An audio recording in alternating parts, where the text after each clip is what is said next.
When companies require a very high level of education for an entry level job that does not require that education, do you really think they are looking for the best of the best? Because personally, I don't. I think they're looking for a culture fit. They're looking for someone who comes from a similar class background. And yes, I'm going to have the know it alls on here saying that there's a broad range of people who have class backgrounds. I realize that my expertise is in that. But there's a lot more stigma to being a burger flipper than to going to a public university for your bachelor's. Trust me, I've done both. As an IO psychologist, I can also tell you that a lot of companies do not invest the work in figuring out what the actual KSAOs, knowledge, skills, abilities, and other characteristics are needed to do an actual job. And they bucket a bunch of things into a college degree instead of articulating what type of communication skills they need, what type of specific tasks have to be done, and where you would find the skills for that outside of a college degree. Because that takes time and work and is expensive to do a real job analysis. It takes time and money up front.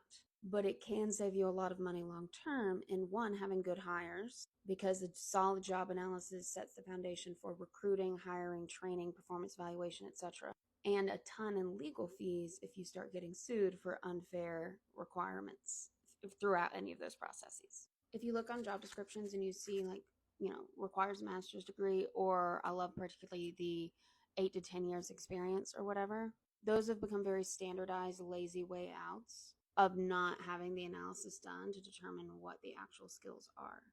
So I don't think it's about the best of the best, because if you wanted the best of the best, you'd look at who is the greatest at that skill. I think it's about culture fit.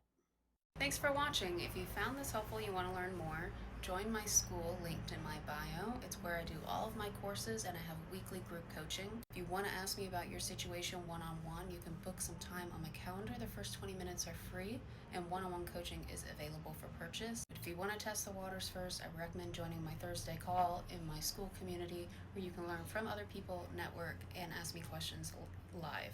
Leave a comment if you'd like to see a video about a particular topic or a course in my school.